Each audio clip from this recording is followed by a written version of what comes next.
વિદ્યાર્થી મિત્રો, તરલના યાંત્રિક ગુણધર્મનું ઉદાહરણ 11. 1.25 સેન્ટીમીટર વ્યાસના એક નળીમાંથી પાણીના વહનનો દર આટલો છે. શ્યાનતા ગુણાંક આટલો છે. થોડા સમય પછી વહનનો દર વધીને આટલો થાય છે. બંને વહન દર માટે વહનની લાક્ષણિકતા જણાવો. એક વ્યાસ આપેલો છે ડી. 1.25 એકમ છે સેન્ટીમીટર, એટલે 10⁻² મીટર. શ્યાનતા ગુણાંક આપેલો છે 10⁻³ પાસ્કલ ઇન્ટુ સેકન્ડ. હવે વહનનો દર આવું કંઈક લખ્યું છે, જો સમજાવો.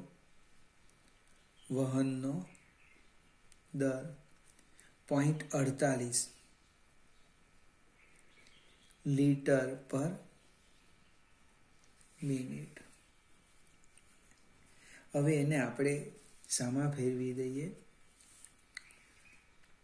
મીટર પર સેકન્ડમાં. એટલે 0.48 ગુણ્યા 10⁻³ 1 લીટર એટલે 1000 centimetre cube divide by minute, એટલે અહીંયા લખું 60 સેકન્ડ. 1 મિનિટની 60 સેકન્ડ. હવે આ સેન્ટીમીટર ક્યુબ છે એને સાદું રૂપ અપાય હજુ બી, એટલે 0.48 હું ડાયરેક્ટ લખવાનો હતો, એની જગ્યાએ આ રીતે લખાઈ ગયું. ચાલો કંઈ નહીં. 10⁻⁻6 1 સેન્ટીમીટર 10⁻², એટલે ક્યુબ થાય ને, ડિવાઈડ બાય 60 થવાના. જો એકમ મીટર ક્યુબ પર સેકન્ડ. 6 માંથી 3 જાય એટલે -3 આવે. ડાયરેક્ટ પણ લખાતે કે 1 લીટર, મેં આગળ પણ કદાચ લખ્યું હશે, યાદ રાખવાનું. 1 લીટર 10⁻³ મીટર ક્યુબ. હવે પછી આને યાદ રાખજો, આવા બધા સ્ટેપ નહીં લખતા. એટલે 0.48 ભાગ્યા 60, 0.48 ભાગ્યા 60 0.128 ગુણ્યા 10⁻³ -3 કેમ 6 માંથી 3 ગયા મીટર ક્યુબ પર સેકન્ડ. હજુ પણ પ્રમાણિત સ્વરૂપ લખીએ 1, 2 ને 3, એટલે હું 8 લખું. 3 ખસી ગયો, 3 ઘટાડો એટલે -6 મીટર ક્યુબ પર સેકન્ડ. એટલે કે 1 સેકન્ડમાં આટલા કદનું પાણી બહાર આવે છે. બને 1 સેકન્ડમાં, દર સેકન્ડમાં બને બહાર આવતા પાણીનું કદ. અને ચોપડીમાં ક્યુ લખેલું છે, ક્યુ લખીએ. વહનનો દર ક્યુ, દર સેકન્ડે, એટલે dQ/dt જથ્થો, વોટર dW/dt, જે લખવું હોય તે. હવે કેવી રીતે લખવાનું? તો કે 1 સેકન્ડમાં એ કેટલું અંતર કાપે? વેગ જેટલું. અને આડછેદનું ક્ષેત્રફળ એ. દર સેકન્ડ એટલે 1 સેકન્ડમાં કાપેલું અંતર ગુણ્યા આડછેદનું ક્ષેત્રફળ. એટલે કે V/r². હજુ આગળ જઈએ. V/r એટલે વ્યાસ ભાગ્યા 2, એટલે d²/4. વીને હું સૂત્રના કરતા કરી દઉં. V બરાબર કેટલા થવાના? 4Q/π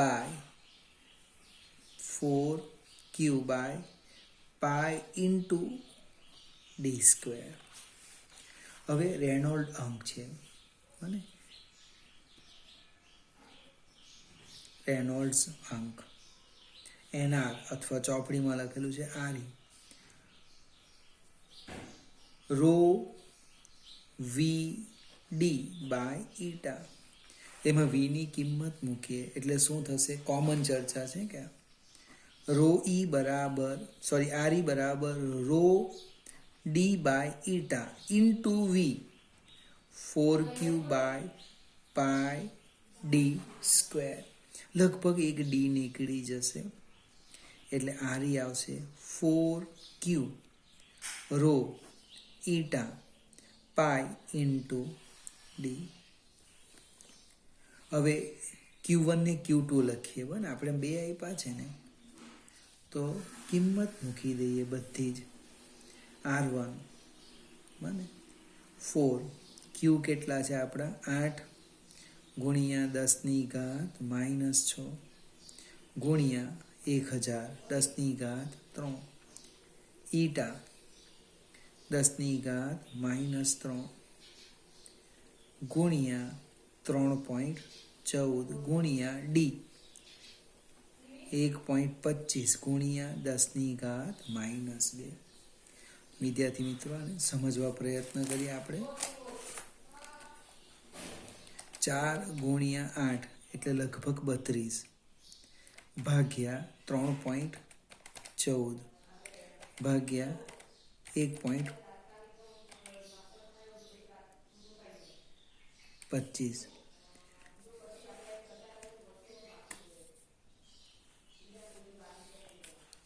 પાછો કંઈક ભૂલ થયું લાગે છે. રો કેટલા છે? એક જ મિનિટ. હા, 1000. 4 ગુણ્યા 8 32 ભાગ્યા 1.25 ભાગ્યા 3.14 એટલે આ 8. આમ આવે છે 8.15 ઇન્ટુ 10⁻². હવે આ સમજાવું. આમાં આ -3 ઉપર જાય એટલે +3. 3 ને 3 6, -6 + 6 નીકળી જશે. આ ઉપર જવાના પ્લસ એટલે લગભગ જવાબ આવી ગયો 815. આરી લેસ ધેન 1000 એટલે કેવું કહેવાય? સ્થાયી વહન, સ્તરીય વહન. બને. હવે આ જ ચર્ચા ફરીથી લખીએ. આજ કોના માટે? બીજા માટે. જો આ આપણે R2 લખી દઈએ. R2 બરાબર 4q2 rho by eta pi D. બને. Q2 કેટલા છે એ આપેલા છે. જો હું ડાયરેક્ટ લખીશ બરાબર ને, 3 લિટર પર મિનિટ એટલે 3 10 ઘાત -3. 1 લિટર એટલે 10⁻³ metre cube divide by 60 second. બને. આ કિંમત આમાં મૂકો.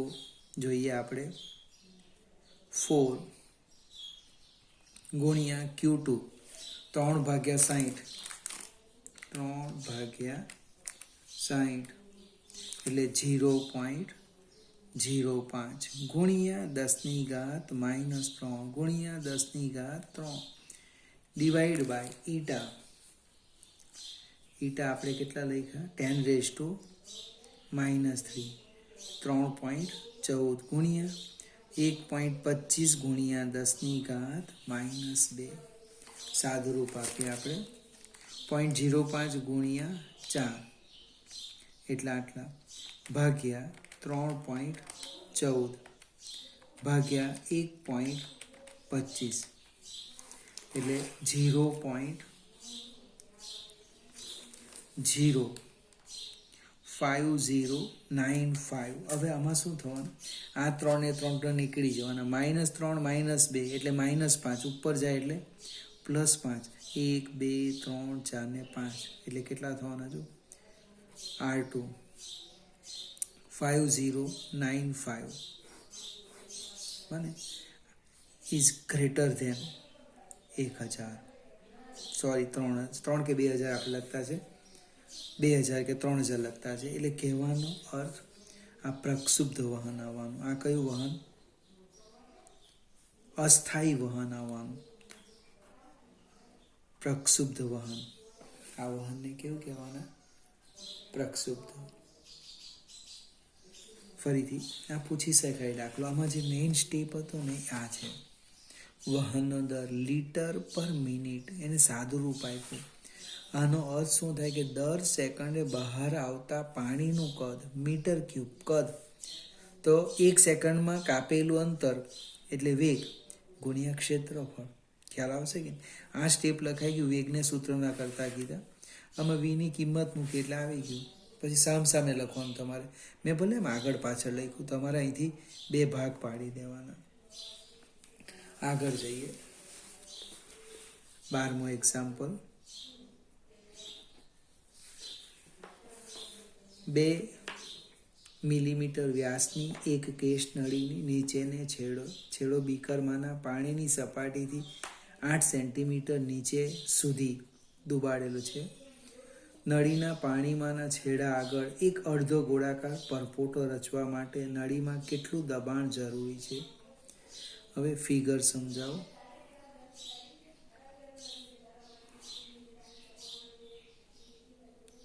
આ રીતના વિચારીએ. આ નળી છે, આ અંતર આપેલું છે h કેટલું છે? 8 સેન્ટીમીટર, 10⁻² મીટર. અહીંયા અડધો ગોળાકાર પરપોટો રચવાના છે. નળીનો વ્યાસ આપ્યો છે d, 2 મિલીમીટર, એટલે ત્રિજ્યા કેટલી થશે? r, 1 millimetre. 1 મિલી 10⁻³ મીટર. h 8 ગુણ્યા 10⁻² મીટર. પછી જે કંઈ આપ્યું લખી દઈએ. પુષ્ટાણ t આપેલું છે,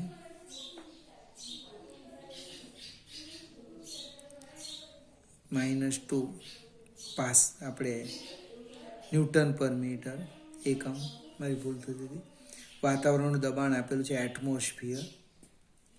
વાતાવરણનું દબાણ કેટલું છે? 1.01 × 10⁵ પાસ્કલ. અને પાણીની ઘનતા આપણને ખબર છે ρ, 10⁻³ કિલોગ્રામ પર મીટર ક્યુબ. g બરાબર 9.8. આ બધી માહિતી આપેલી છે. હવે અંદરની સપાટીનું દબાણ PI અને બહારની સપાટીનું દબાણ PO. PI અને PO. હવે જે પરપોટો છે એ પરપોટાની ત્રિજ્યા કેટલી આવવાની? અને પરપોટાની ત્રિજ્યા કેટલી આવવાની? તો કેશનળીની ત્રિજ્યા જેટલી જ આવવાની. અને પરપોટાની ત્રિજ્યા બરાબર કેશનળીની ત્રિજ્યા. અને પરપોટાની ત્રિજ્યા બરાબર કેશનળીની ત્રિજ્યા.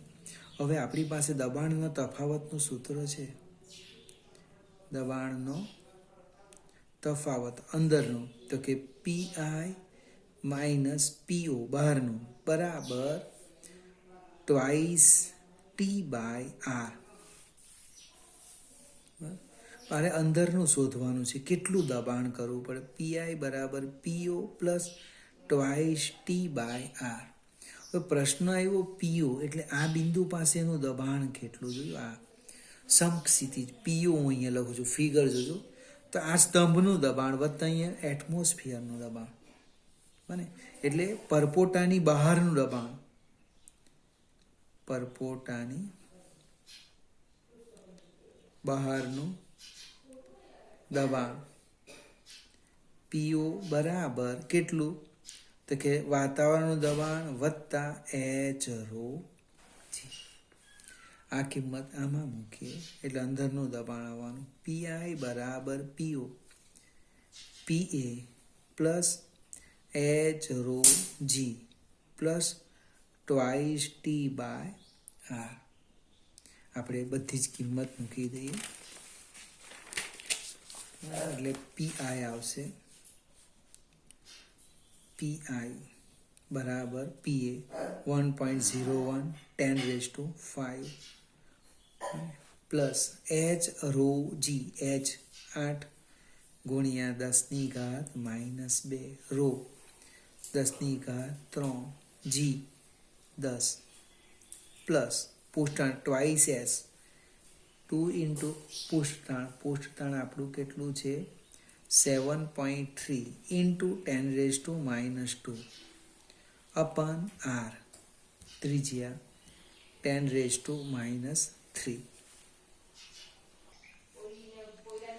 1.01 10⁵ plus 8, 3માંથી 2 જાય એટલે 1 વત્તા 1 એટલે 800 વત્તા 2 ગુણ્યા 7.3 એટલે 14.6 ગુણ્યા 10⁻² પ્લસ 3 એટલે 1 એટલે 1.01 10⁵ પ્લસ 800 પ્લસ 146 એટલે 800 વત્તા 146, 800 વત્તા 146 એટલે 946. 1 હવે 5 છે, જો 5 કેવી રીતના લખાય? 1 2 એટલે 1 આવશે. 1.01 101 પછી બીજા 3 0 વત્તા 946. અને આ બેનો સરવાળો કરો અને એટલે શું થવાનું? 101,946 પાસ્કલ, અથવા પ્રમાણિત સ્વરૂપ લખો 1 2 3 4 5 1.01,946 into 10⁵ પાસ્કલ. ભૂલ ક્યાં કરવાના? તો ભૂલ આમાં કરવાના. 800 વત્તા 146 946, પછી 1 પોઈન્ટ છે એટલે 947 લખી દે. તમને ખ્યાલ આવે છે કે હું શું કહેવા માંગુ? અહીં 1 પોઈન્ટ છે, તમે શું કહો? 946 વત્તા 1 એટલે 947. એવું નહીં ભાઈ, આ 10⁵5 જોવી પડે. એટલે 10⁵5 વડે ગુણીને એટલે દશાંશ ચિહ્ન જો ખસેડું 1 2 3 4 ને 5 અહીંયા આવી જાય છે. બીજો પ્રશ્ન છે વધારેનું દબાણ. અને પરપોટાની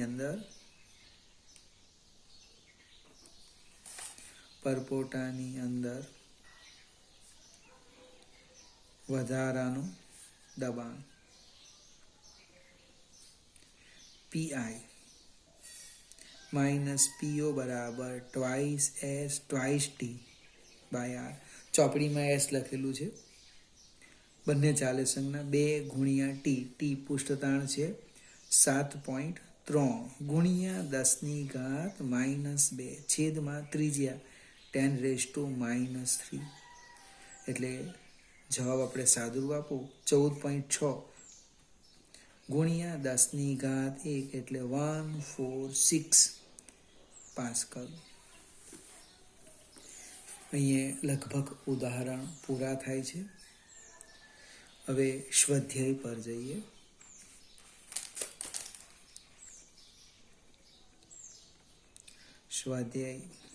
સ્વાધ્યાયની અંદર શરૂઆતમાં MCQ છે.